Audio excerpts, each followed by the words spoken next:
Welcome to Money Matters. My name is B. Comantin, and I'm your host. I'm excited to share this video with you today. So, today's video is going to be about networking, right? I'm going to share with you why you should network, how you should network, and where you should network. So, uh, I'm I'm going to just start out by saying that this is part of a series, and the name of the series is The Road to Wealth and Happiness. So in that series, I have uh, a bunch of videos, and each of those videos, in my opinion, is just a step, right? It just shows you one step on your way to wealth and happiness, right? So this video is one of no, is a part of that playlist. So definitely check it out. So to begin, what is networking? Well, I'm going to define networking. Networking is simply the process of building relationships with a predetermined goal in mind. So anytime you establish relationships for a particular reason, guess what? You have just networked. So if you're trying to be friends with someone because that person could help you find a job, well, you've just networked. So why network? Well, now you've heard that saying that your network determines your net worth. That's true. So most people's net worth is the average of the closest five friends, right? They have, or the closest, or the five people they associate with the most. Guess what? If you think I'm lying, just when you're done with this video, just get all of your five closest associates. Just get their annual income divided by 5, and I can guarantee you your annual income is not going to be too far off. Okay, but networking has a lot of benefits. Number one, it's going to expose you to different ideas and different people. This can help you, to make progress in your life. And let's face it, the more people you know, the better off it is for you. So when should you start networking? Well, I'm going to say start networking if the people in your current circle, right? If your current network of friends are not getting you to where you want to go in life. So if you want to, let's say, start up your own business, but you don't think the people in your network right now will be able to take you there, then it's time to network. Or maybe if you're trying to change careers, or you're trying to go up in the corporate, you're trying to move up the corporate ladder, and you think your friends, now people in your network can't take you there, then it's time to network, right? So networking is just the best time to network, or when you should start networking, is when you want to move to the next level in your life and the people in your current circle cannot take you there. That's when you start to network. Now, how do you network? It's very simple. I have few rules to follow from my own experience, because trust me, I've been networking for a while. But there are few rules to follow. Number one, right? Be genuinely interested in people, and and you have to get to know them on a personal level, right?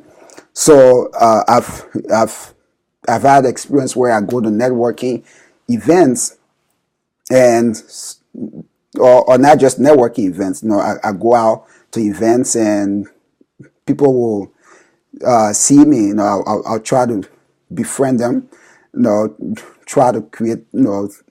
Try to start small talk, and they'll just brush me.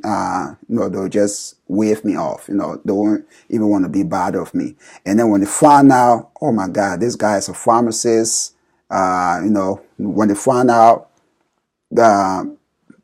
who I really am, then out of a sudden, they want to talk to me. They want to get my number. They want to get my email address and all of those. Right there, it just makes me feel weak. I'll get their business card, but am I going to follow up with them? No, because it just shows to me that you're more interested in what I can do for you versus getting to know me. So first rule of thumb is be genuinely interested in people. You want to get to know people, and the benefits should come second, but getting to know the person should be number one. Second rule of thumb is you should have the second rule for me is you should have something to offer them, right? So the way it works is for a business, for a networking to work, it should be one of two things. You should either have something to offer them, so it should be mutually beneficial relationship, or you just let them know straight up front, right? So, hey, you know what? I'm trying to start a business, and I see you're a successful business owner, and I'll appreciate if you could mentor me, if you could help. So you either set, you establish from the beginning that it's going to be a mutually beneficial relationship, or you let the person know that, okay, I may not have something to offer you. If you could mentor me, if you could take me under your wings, if you could show me the ropes, I would appreciate it. So in that way, it just makes things clearer from the beginning. So because you don't want to lead someone on, make them feel that you have something to offer them, and then in the end they find out, oh my God, this guy is a waste of time, right?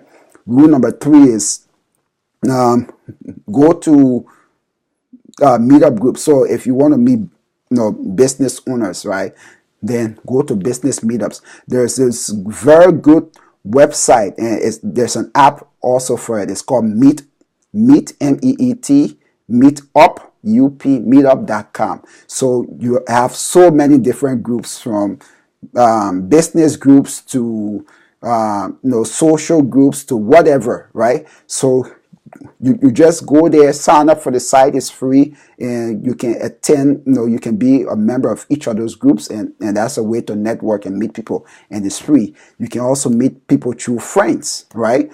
You can attend events, right? So any event you attend, a wedding, a party, it's always an opportunity to network, because remember, networking is simply getting to know people with a predetermined agenda, with a predetermined goal in mind, right? So you could network in church, you could network on the job, you could network at a wedding, at a party, anywhere you go presents a networking opportunity. Number 4, you want to keep in touch with your contacts at least once every 3 months. Now, what I do, and I found out it works for me, again, to show people that you're genuinely interested in knowing them, is after the networking, not just after, but when I meet them, I'll chat. It could be 1 or 2 sentences. Oh, I met Tom. Tom is a medical doctor. He works at XYZ hospital. He's 35 years old, blah, blah, blah. Tom likes to exercise. Tom likes to travel, right? So I call him up 3 months later. I've not talked to him since then. Like, hey, Tom, how are you today? Good. Oh, so are you still traveling? When was the last time you did XYZ? Right there. Guess what? His interest in me is going to just increase, because oh my God, this guy must really be interested in getting to know me when he remembers all those details 3-6 months ago. But guess what? I wrote everything in my cell phone. So keep in touch with your contacts. I say once every 3 months is the bare minimum. Keep in contacts. Like when you meet them, just get your birthday, not the year, but just the month and day. And just send them a quick text, email, a phone call on your birthday, but keep in contact with keep in touch with your contacts, right? Number 5 is, one of the best ways I found out to network is get to know connectors. Now, who are connectors? In my opinion, connectors are people who know so many other people, right? Like in my case, my sister, she's a great connector. She knows so many different people in so many different industries. If you want to find a mechanic, she knows someone to fix your car. She could hook you up. If If you want to find someone to design your website, she has someone for you. If you know, if you want to find a lawyer, she has a lawyer friend. So what I suggest, one of the things you want to look for in your networking, and I'm going to discuss that in detail coming up, is you want to have one or two connectors, right? So connectors are people who know so many other people who, if you get to know one connector, it's almost like a big tree. You get to know one connector. They have so many different branches. You can get to meet so other people. So if you cannot meet so many people on your own, get to know one or two connectors, and they can show you to so many different people. So this is part one of networking. Stay tuned for part two. It's coming up next, and in part two I'm going to share with you the 5 things to look for when networking, right? So again, thank you for watching. Please like, comment, subscribe, and remember, starting December 12th, Wednesday, December 12th, Money Matters is going live on YouTube. So don't forget, subscribe and mark that down. Big things are happening. If it has to do with money, if it has to do with happiness, it's some Money Matters. Thank you and have a nice day.